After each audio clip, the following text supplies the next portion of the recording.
I wanted to review one of these ever since I started my YouTube channel, and I saw one all the way back in 2013, the Gibson Les Paul Sully Erna Studio. This one has some cool specs and a hidden feature that I'm gonna demonstrate for you.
I'm gonna start you off with some wiki stuff. Godsmack is an American rock band from Lawrence, Massachusetts, formed in 1995. The band is currently composed of lead singer and rhythm guitarist Sully Erna and bassist Robbie Merrill. The first time I heard Godsmack was with I Stand Alone for the Scorpion King soundtrack, and I love this song. I'm gonna be honest, they're kind of a douchey American band, even though Sully Erna seems like a cool guy. But they have always been associated with tribal tattoos and rednecks. They're the type of band that people listen to at Harley Davidson gatherings, for example. What I'm trying to say that they're a bit cheesy but cool in their own way. Anyway, the Les Paul Studio Sully Erna was introduced right around the time they released their 1000 horsepower album, which has a couple of bangers that I actually love. So you can see it in live videos from around that period. The tribal sound was featured on many of Godsmack's albums and is sort of their symbol. Here is the official Gibson website all the way back in 2013 when this guitar was first introduced. The Sully Erna Les Paul Studio, a stripped down Les Paul with some secrets inside. They are talking about the built-in flanger. All of the specs are here, a wonderful text back when Gibson actually gave a damn about descriptions of guitars. The MSRP of this guitar when it was first introduced was $2,332. It later dropped due to lack of interest, I guess. I'm gonna hover above the text so you can stop and read it anytime you like. In general, this guitar was introduced in 2013 and it was present in the Gibson website all the way to 2018, late 2018, when the MSRP dropped to $1,399, and I think that this guitar should have been a limited run and not present on their website for so long. There was also a video of Sully Erna playing the guitar, but as of right now it's private and it cannot be accessed. I mean, I get it, Sully Erna is no Slash or Bonamassa, yet Gibson managed to create one of the most unique guitars for him alongside the Jason Hook M4 Sherman and the Buckethead Studio. Fun story about the Erna and the Buckethead guitars from back in 2013 when I started collecting. I was just getting into more serious guitar, I was working in another country and came back to a local shop in my country to buy an interesting guitar. The shop had the Buckethead Studio for about $1,200. When I got there to buy it, I also noticed the Sully Erna Studio. I'm not sure if I knew who he was back then, but I was on a mission to buy that Buckethead anyway, and so I did. I don't have a review for it because I ended up selling it somewhere around 2019, but I have a couple of guitar covers and unboxing that I'm going to link below. 2013 was a wonderful time for signature guitars by Gibson. Some of the coolest guitars came out of that period: Brendan Small's Thunder Horse, Lizzie Hale's White and Gold Explorer, and my personal favorite, the M4 Sherman for Jason Hook. I got the Buckethead and never really thought about buying the Sully Erna Studio ever. Eventually it was sold for about $1,500 to somebody and I lost track of it. Ever since I started doing guitar reviews 3 years ago, this guitar has been on my mind. So when I found one in Europe in perfect cosmetic and functional condition, I had to get it. I also tracked down the Sully Erna Studio I saw back in 2013 on the shop wall. It was bought by a local artist who still uses it to this day. Friends of mine have heard it live and confirmed that it sounds massive. The guy also says that he loves the guitar and is super happy with it. He has no use for the built-in flanger though. So it is another guitar that I have a long story with, and I'm glad that I finally bought one. Honestly, back in 2013 I would probably not be able to appreciate this guitar, but right now, after reviewing so many, I definitely dig the features. For example, I had no idea about the built-in flanger, but that's just the cherry on top. It has so many other cool features. It has fret edge binding on a studio back in 2013, which was a surprise to me. It's a thicker body, the inlays are beautiful, the single pickup with the kill switch sounds massive. Actually, I heard a classic 57 Plus in the Lizzie Hale's signature, but it sounds so different in this Les Paul. Combined with the built-in flanger makes for a really interesting instrument. And what's a cool fact is that Godsmack actually visit my country pretty often. I think they're supposed to be here soon. So I was thinking maybe I should go to a meet and greet and get Sully Erna to sign it, but I don't think somebody would care that much about that. So I'm just gonna leave it clean like that. I gotta know that this is a pleasantly dark rosewood board even before applying the oil. Okay, other than the added features, this is a sort of a traditional Les Paul studio. So a solid mahogany body with a maple top.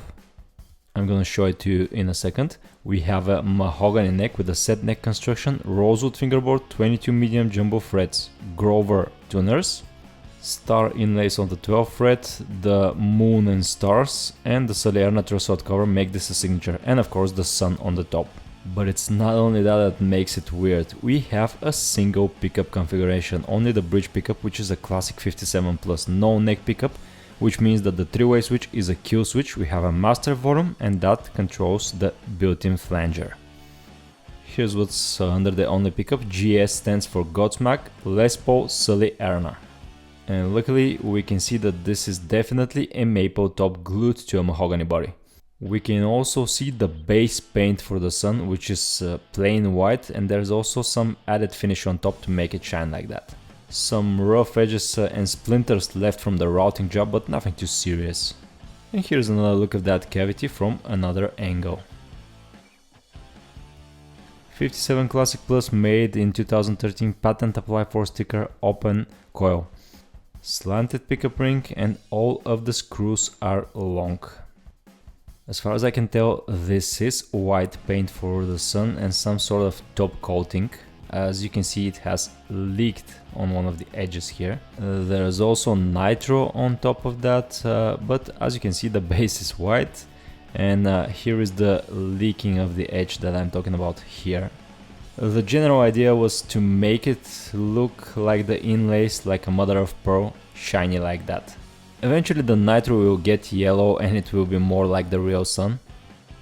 The 57 Classic Plus measures at 820k ohms, and let me show you, this is a master volume, meaning that if we roll it all the way down, yep, cuts off. And also, since this is a one pickup configuration, the three-way switch in the neck and middle position acts like a kill switch. See, if I switch to the rhythm position, it zeroes the measurement. And this is the control for the flanger. When you pull it up, it activates it, and then you roll to adjust the intensity. Also, when you activate it, when you pull it up, it measures like a coil split. But it doesn't do that, doesn't have a tone pot, just activates the built-in flanger board.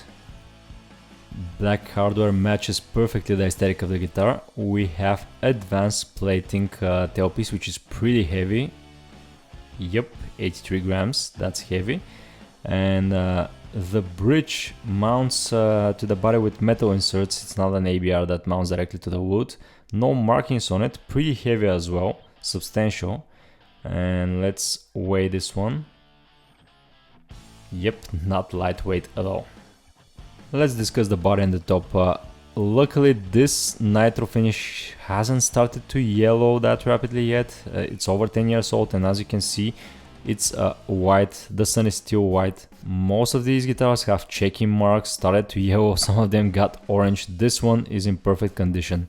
As I already mentioned with the specs, a full thickness solid body. Actually this is a bit thicker than a full thickness. It looks quite different than most Les Pauls because of the sun on the top, no poker chip on the 3-way switch, only 2 speed knobs. But in essence, when you put it in your lap, it feels like a Les Paul. Here's what I meant, this is slightly thicker than most Les Pauls that are around the 2-inch mark. On to the neck, we have a mahogany neck, single piece set neck construction, rosewood fingerboard, 22 medium jumbo frets, 12-inch radius. I'm actually quite surprised about this beautiful piece of rosewood, because this guitar was made right around the FBI raid. You know, the Buckethead has baked maple, rich light was introduced around that time, but this one has a beautiful dark piece of rosewood. I also love the star inlays on the 12th fret, and as you can probably notice, this guitar has black fret edge binding, and it's really thick and noticeable. I'm wondering if this wears out, would the string catch between the fret and the nibs? It's a unique feature nonetheless, and makes this guitar feel much more high quality. The nut is black and made out of a material called Korean to match the overall aesthetics of the guitar. The Gibson open book headstock in matching black with a veneer, and Sully Erna's inlays of choice, which are 3 moons and a star. The mother of pearl Gibson logo and Goto 14:1 ratio tuners in black. And if you're still wondering if this is actually a Sully Erna signature guitar, here is his signature on the truss rod cover. And speaking of the truss rod, we have the traditional one-way truss rod with the nut in perfect condition. We have a chunky 50s style neck, the nut is at 43mm or 1.69 inch, the 5th fret is at 48.6 or 1.91 inch, the 12th fret is at 53.6mm or 2.11 inches. Relatively thin at the 1st fret at 21mm or 0.82 inch. The 5th fret is at 22.7 or 0.89 inch, still relatively thin, but the 12th fret is thick at 24mm or almost an inch. Even though it's a chunky neck, it still was a bit of a surprise for me, especially on the 12th fret. It has a flatter U-shaped neck profile. Honestly, I prefer a bit thinner necks like on the Les Paul Custom, but this one is not uncomfortable to me. Here's what the back of the guitar looks like, high gloss, black with no binding. And I gotta say, whoever buys this guitar from me is gonna be a lucky man. This is in perfect condition. I gotta say, I haven't been on the market for one of those for long, but I haven't seen one in such a good condition. Still has the protective film on the back plate. And speaking of the plate and the electronics, here is the cover for it. It has the battery compartment built into it. It's different than on the Epiphone guitars. And I was surprised that it has shielding. The whole electronic compartment is shielded like that. It's shielded for a reason, of course. There's a lot going on here. We have the single volume and the push-pull that controls the built-in flanger, which is right here. And here it is. It's essentially the board of a pedal, and instead of being controlled with a button, it's a push-pull pot, and the leads go into a 9-volt battery. I've seen boosts in a guitar, I've seen distortions, I've seen all sorts of stuff. I haven't seen a built-in flanger or a chorus, and this actually functions pretty well. It was covered by this, so it doesn't touch against any of the cables and shorts out somewhere. I know that these tend to break easily, but on this guitar it functions perfectly. Here's the output jack, the strap button, original one over here. And here's the compartment for the 3-way switch, which looks bent a bit because of the curvature of the maple top. Here's the 3-way switch cover, no shielding on it. The back of the neck is high gloss and in perfect condition as well. Here on the back of the headstock we have made in USA and 2013 model. And the serial number reads 111930424. The first and the fifth numbers being the year 2013. The 119th day of 2013 is April 29th, Monday. The back of the black Goto tuners. This guitar came to me perfectly set in E standard with 1046 Ernie bows. Shout out to Simon, the guy who sold it to me. Thank you for setting this guitar perfectly, but right now I'm gonna reset it in drop C with beefy slinkies 1154. It is the Godsmack tuning because I intend to play some Godsmack with it and some System of a Down maybe. And actually I don't mind keeping this guitar for longer because I really like it and I wanna own it for some time. But once again, whoever ends up buying this from me is gonna be a lucky guy because this is in perfect condition and I'm gonna make it play even better with those strings, not messing up the nut. Here's what the Gibson USA case looks like, typical for that era. 1, 2, 3, 4 latches, one here in the back, sturdy leather handle. Rough black Tolex, white stitching, Gibson USA logo in white. The other side of the case has some scuff and dings on it, but better on the case than on the guitar, right? Here's what the lining looks like, all white. The case was made in Canada, some silica gel inside, and we have the owner's manual that you've seen on almost every Gibson that I've reviewed so far. There's the picture of the Les Paul and the Flying V in here. There's also the Gibson leather strap. These are mostly included in the slash signatures as well. And here's the pre-pack checklist with everything marked, the date, the serial number and the exact model. This is a relatively light guitar for a Les Paul at 4 kilograms or 8.89 pounds. Now let's hear it with the flanger.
Once again, I'm going to be objective and subjective at the same time. First of all, I am fully aware that Sully Erna is not a famous guitarist. That's why the guitar was never highly desirable.